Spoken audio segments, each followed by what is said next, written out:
Hi there, and welcome to this program of the University of Arkansas Small Business and Technology Development Center. We are so pleased to be able to bring you these educational tools to help small businesses. If you don't know about the Small Business Development Center, it's a one-stop shop for startups and existing small businesses. We are associated with the University of Arkansas and affiliated with the statewide ASB, TDC, and SBA. We are also part of a national network of more than 1,000 small business centers. Locally, we offer complimentary one-on-one consulting and programs covering the relevant topics for business owners. And if you're not already a client, we encourage you to visit us at sbtdc.uark.edu and click Get a Consultation. Or you can email us at sbdc.uark.edu. You can also have access to the QR code right there on your screen to get more information. My name is Chris Case, and I actually started my journey back in 1993 when I realized how important it was to help small businesses, and even more importantly, the people that work for those small businesses. I've accomplished this by consulting, training, and coaching. But the number one thing that I think is important for small businesses to understand is you have got to make sure that you hire the right person, put them in the right seat, and then make sure that you give them the tools to succeed.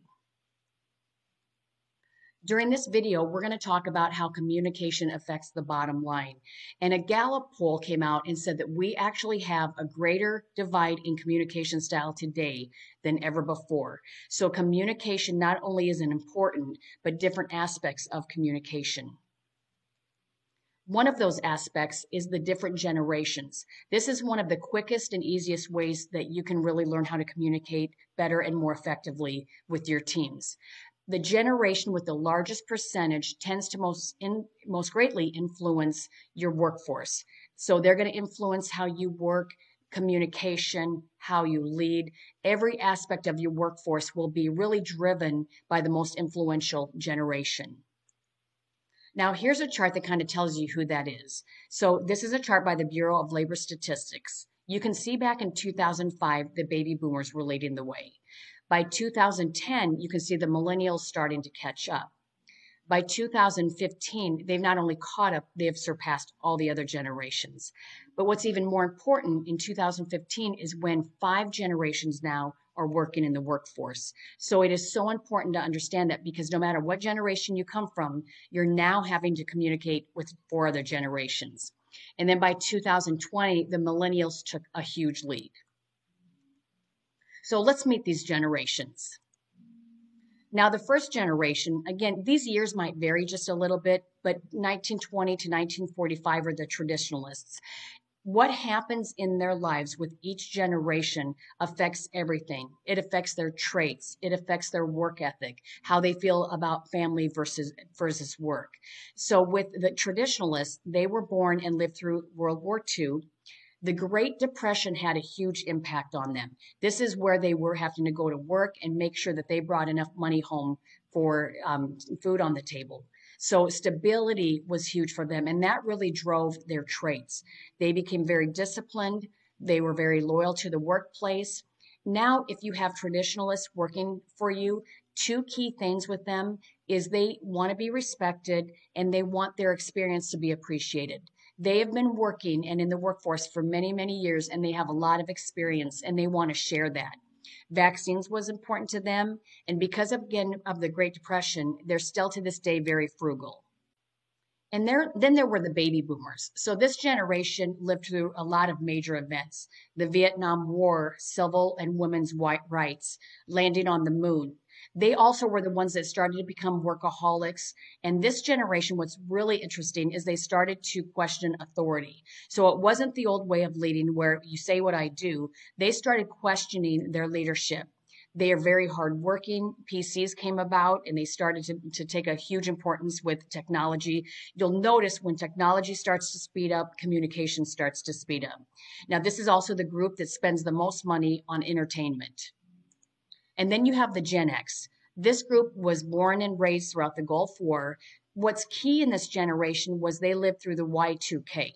So again, they're pretty young, but the Y2K is when they started then to question technology, and technology was a way of life. How important was it if Y2K occurred and everything crashed? how it would affect them. So they started to realize that technology and their PCs and their computers and what they were working on now kind of had a hold over them, and it was really important to make sure that those worked. This is also the group that were the latchkey kids. They're the ones that came home to empty houses because both parents were usually working.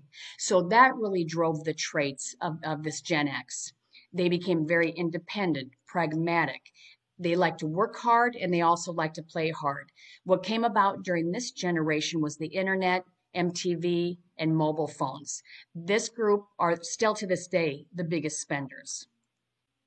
And then there were the millennials. And this group of individuals lived through the 9/11 attacks. So security was really kind of shaken at that point. Community service started to become very important and diversity was introduced. Everything was becoming more immediate because, again, technology was starting to speed up. So communication and everything about how they lived was becoming more immediate. They liked busy schedules. This is also the group that grew up with the internet. So they knew nothing but the internet and how to work with technology. Google and Facebook became about and was important, and then social media is what drives sales for the millennials. And then you've got, last but not least, the Gen 2020. They lived through the economic downtime, and diversity actually became a way of life. It wasn't just something people were interested in. It was something that they have started to live with day in and day out. Social responsibility, they're very optimistic. They've got high expectations. They also now are introduced to apps. So they can, from their phone, order pizza and have it delivered. They can get a ride and have it at their fingertips. So everything about how they live starts to pick up, and everything is they want everything to be responsive.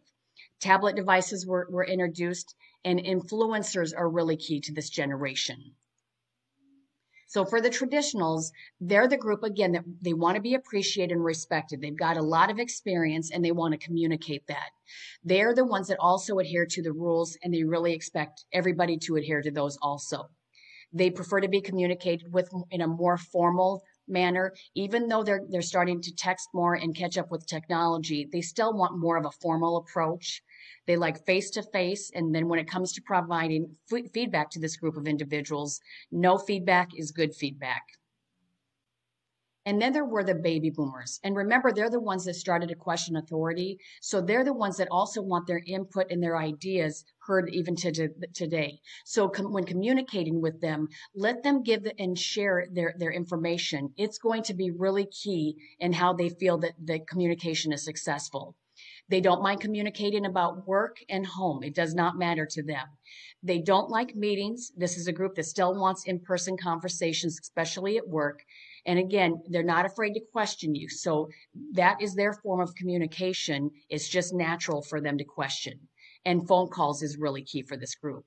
Now, only 11% of baby boomers are planning to stop working entirely when they reach retirement age.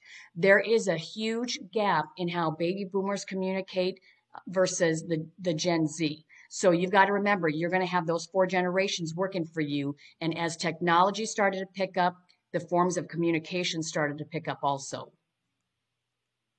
And then you have the Gen X. This group, again, they were the latchkey kids. So they want everything very transparent and open.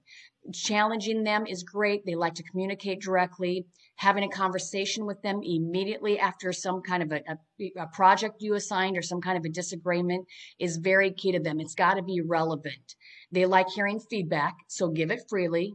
Make sure that you give them tasks and information and projects where they can work by themselves, because again, they came from the generation of latchkey kids. They're used to being alone. Feel free to talk to them about both their personal and professional lives. They do not care.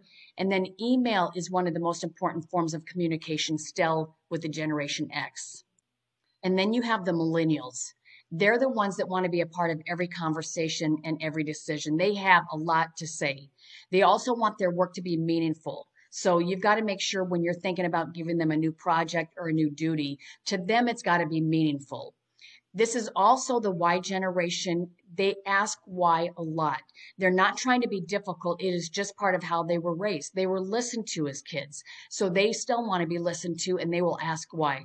They're not trying to be disrespectful. They just want to know the why in the conversation. And texting is really the key form of communication for this group. And then there's Generation Z. They like quick responses because, again, as technology started to speed up, so did communication.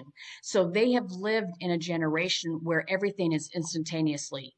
They want people to be personable, authentic, and transparent. They still want one-on-one communication, and especially at work, they want face-to-face communication. So my last chart that I want to show you, I just kind of summarized this down into just a few basic points with communication. So communication with baby boomers, they want face-to-face, where Gen X wants email or IM, instant messengers. Millennial wants just text me, something quicker. And again, as it starts to pick up, Gen Z at work, even though they want quick responses, they still want face-to-face. Attitudes at work, baby boomers are loyal to their job, where Gen X work to live and millennials work to play. And then the Gen Z start to kind of think about a little bit more like the traditionals.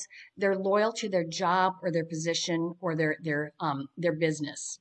Information, baby boomers, print me a copy. Gen X, send me a copy. Millennials will Google it. And Gen Z, they've got a lot of different ways to access that information. From work, what they want. The baby boomers want respect by a title, the Gen X's by ideas, millennials by skills, and then Gen Z, again, they want more of a stable atmosphere. Then areas of focus, process for baby boomers, results for Gen X, involvement for millennials, and opportunities for Z. So as you see, as the generations start to grow, it becomes results, involvement, now opportunities and purposes. Priorities for the baby boomers, work is going to come first. Gen X, family comes first. Millennials, now friends come first. And then Gen Z is more back to stability. So I want to leave you with these 3 tips on how to communicate and how important it is, because it does affect the bottom line. So the first one is you've got to consider your audience. Defer to your audience. How they want to communicate is how you should communicate. Ask them just straight out, do you want me to communicate with you via text? Do you want a phone call? Do you want email? And then you've got to know the big picture. So know what's going on out there. Now, here's one thing that I wanted to bring up. Even though texting is universal, it's still very personable. So if it's a one-time communication with an individual, you might want to email them. And then last but not least, adapt. You've got to make sure that you're up on the new ways of communicating. If Slack is something that the people that work for you are using, then you need to learn Slack. If it's instant messaging, is it some sort of social media platform, you've got to make sure you're up with the communication part of how your individuals communicate. Because again, communication is key with making sure that you are leading the people in the right way. And you've got to make sure that you're communicating directly to them how they want to be communicated with and the most effectively. So as homework, what I want to leave you with is I want you to think about one person at work that you might be struggling with communicating. So maybe you have a lot of disagreements, maybe misunderstandings, maybe you're just not on the same page. But think of that person that you need work on to communicate a little bit better. What generation are they from? And then I want you to think of 2 things that you can do to work with them a little bit better.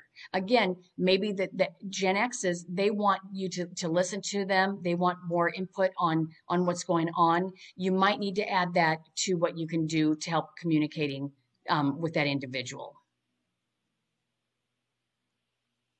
I want to thank you again for joining us, and I hope that this video is helpful. You can find more videos like these and a listing of events and educational programming and much, much more at sbtdc.uark.edu, or you can also email us at sbdc@uark.edu. We also have a QR code right there on your screen that you can have access to more information. We also post valuable content on social media, so please visit us and follow us at Facebook, Instagram, and LinkedIn. And again, I want to thank you so much for joining us, and I hope to see you next time.